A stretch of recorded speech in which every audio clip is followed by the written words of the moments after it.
राज्याच्या नमो शेतकरी महासन्मान निधी योजनेअंतर्गत सुमारे 2000 कोटी रुपयांची रक्कम 93 लाखांपेक्षा अधिक शेतकऱ्यांच्या खात्यात आज जमा होणार आहे। आज मंत्रिमंडळ बैठकीनंतर शेतकऱ्यांच्या खात्यामध्ये आपला नमो शेतकरी महासन्मान योजनेचा जो हप्ता आहे एका क्लिकवर हे पैसे देखील आज मंत्रिमंडळ बैठकीनंतर शेतकऱ्यांच्या खात्यामध्ये आपला नमो शेतकरी महासन्मान योजनेचा जो हप्ता आहे तो जमा करण्याकरता आपण कार्यक्रम केला आणि एका क्लिकवर हे पैसे आता जमा झालेले आहेत।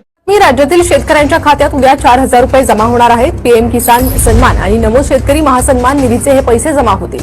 पंतप्रधान मोदींच्या हस्ते उद्या वाशिममधील कार्यक्रमातून रक्कम वितरित करण्यात। मुख्यमंत्री देवेंद्र फडणवीस आणि देशाचे पंतप्रधान नरेंद्र मोदी यांनी अखेर खटाखट बटन दाबलं आणि शेतकऱ्यांच्या खात्यावरती 4000 रुपये।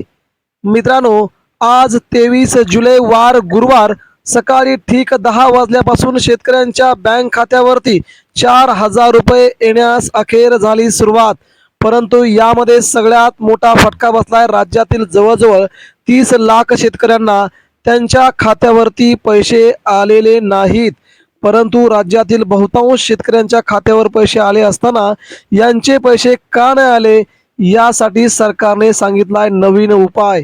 तेव्हा सरकारने या 2 शेतकऱ्यांना जे म्हटलंय ते असं आहे की महाराष्ट्र राज्याच्या राजकारणामध्ये देवेंद्र फडणवीस आणि एकनाथ शिंदे यांच्या मध्यस्थीने आता सरकारने सामान्य शेतकऱ्यांना अजून 6000 रुपये देण्याचा निर्णय घेतला। परंतु त्यांची 2 महत्त्वाची कागदपत्र देण्यासाठी आता सरकार मागणी करत आहे। यामुळे तुम्हाला येत्या शनिवारपासून तुमचेही पैसे 4000 रुपये खात्यावर येतील। पण तुम्हाला एक नवीन युक्ती करावी लागेल। शेतकऱ्यांच्या खात्यावरती 4000 रुपये येण्यासाठी तुम्हाला काय करावं लागेल आणि कोणाकोणाच्या बँक खात्यावरती हे 4000 रुपये आलेत, नेमकी यादी काय, जिल्ह्यांची यादी कोणती आहे, कोणकोणती कारण आहेत की का नाही आलं पैसे, तुम्हाला कुठे जायचे, तुम्हाला काय करायचंय, मग या कागदपत्रांची नेमकी कशी छाननी करायची आहे, तुम्हाला कागदपत्रात नेमकं काय लिहायचं आहे, या सगळ्यांचा आपण आढावा आजच्या या व्हिडिओमध्ये घेणार आहोत। तेव्हा तुम्हाला विनंती आहे की तुमचे जर 4000 रुपये कायमचे चालू ठेवायचे असतील तर तुम्हाला हा व्हिडिओ नक्कीच शेवटच्या क्षणापर्यंत बघावा लागेल, जेणेकरून तुमचे आतापर्यंत न आलेला 11वा आणि 12वा हप्ता हा पीएम किसानचा असो किंवा नमो शेतकरी योजनेचा असो हा हप्ता तुमचा कायमचा बंद होऊ शकतो। सरकारने दिलेल्या सूचनेनुसार तुम्हाला ही 2 कामं करावी लागतील, अन्यथा तुम्ही तुमच्या 4000 रुपयांना कायमचं मुकाल, तुम्हाला ते पैसे मिळणार नाहीत। या सगळ्या घडामोडींनी महाराष्ट्रात सध्या खूप मोठ्या प्रमाणामध्ये शेतकरी त्रस्त आहेत, सामान्य शेतकरी त्रस्त आहेत, सामान्य नागरिक त्रस्त आहेत की आमचे पैसे का नाही आले, मग कोणकोणत्या जिल्ह्यामध्ये पैसे आले ते देखील आपण पाहणार आहोत। जिल्ह्यांची यादी नेमकी काय, त्यांनी काय केलं असं की त्यांचे पैसे आलेत।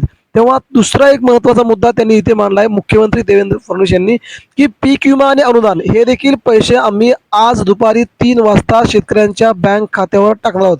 मग ती नेमकी बँक खाती कोणते आहेत, नेमकं ते जिल्हे कोणते आहेत, फक्त 12 जिल्ह्यांसाठीच हा मोठा निर्णय आलाय।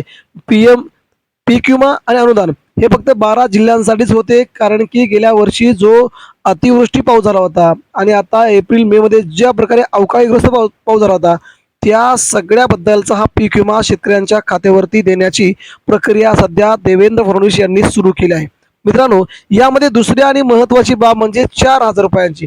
आता पीएम किसानचा तुम्हाला 10वा हप्ता तो 2000 रुपये येणार आहे आणि राज्यातला नमो किसान योजनेचा तुम्हाला 2000 रुपये, असे मिळून 4000 रुपये आहेत। परंतु काही शेतकऱ्यांना असं झालं की त्यांच्या खात्यावरती याचा पीएम किसानचा हप्ता आला नाही आणि राज्यातील नमो शेतकरीचा पण हप्ता आला नाही।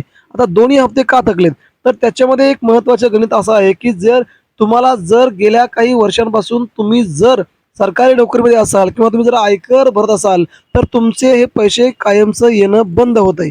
सरकारने आता नवीन योजना आणली आहे, लाडक्या बहिणींना पण, ज्या लाडक्या बहिणींना लाडक्या बहिणीचे पैसे येतात त्यांना पण पीएम किसानचे नमो शेतकरीचे पैसे येत असतील तर त्यांना एकतर लाडक्या बहिणीचे पैसे बंद करावे लागतील किंवा शेतकरी योजनेचे पैसे बंद करावे लागतील। या दोघांपैकी तुम्हाला एक काहीतरी करावं लागेल, जेणेकरून तुम्हाला सरकारला तुम्ही फसवता हे सरकारला आता माहीत पडते, तर सरकारला फसवता या दृष्टीने तुम्हाला एकाच दृष्टीचे पैसे तुम्हाला येतील। दुसरी आता महत्त्वाची बाब की तुम्हाला जर 4000 रुपये आले असतील काल आणि आज आणि उद्या 3 दिवसामध्ये, तर तुम्हाला काय करायचंय, तर तुम्हाला हे पैसे आले नसतील तर तुम्हाला 3 महत्त्वाची कामं करायची आहेत.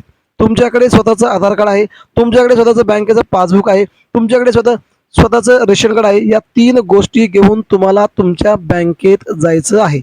बँकेत जाऊन तुम्ही पहिल्यांदा तुमची ई-के-वाय-सी बघायची आहे, चालू आहे का, ई-के-वाय-सी केली आहे का. जर ई-के-वाय-सी केली नसेल तर तुम्हाला डायरेक्ट डीबीटीद्वारे तुमच्या खात्यावरती पैसे येण्यास अडथळा निर्माण होतो आणि म्हणूनच हे पैसे तुमच्या खात्यावरती आलेले नसतील. बँकेत जाऊन तुमची ई-के-वाय-सी पूर्ण करायची. ई-के-वाय-सी पूर्ण केली, पुढच्या 24 तासाच्या आत तुमच्या बँक खात्यावरती हे पैसे येण्यास लागतील. म्हणूनच ही खाती तुम्हाला गरजेचं आहे की बँकेत जायचं, आपली ई-के-वाय-सी पूर्ण आहे का, किंवा बँकेत पैसे आलेत का, तुम्हाला मेसेज आला नाही का, या सगळ्या गोष्टी जाऊन तुम्ही बँकेत चेक करायचे आहेत, जेणेकरून तुम्हाला तुमचे ई-के-वाय-सीचे पैसे, तुमचे नमो शेतकरी हप्ता आणि PM किसान हप्ता दोन्हीचे 4,000 रुपये तुमच्या बँक खात्यावर येतील आणि त्यानंतरच तुम्हाला देखील दुसरे पैसे देखील येतील. तेव्हा तुम्ही काळजी घ्या.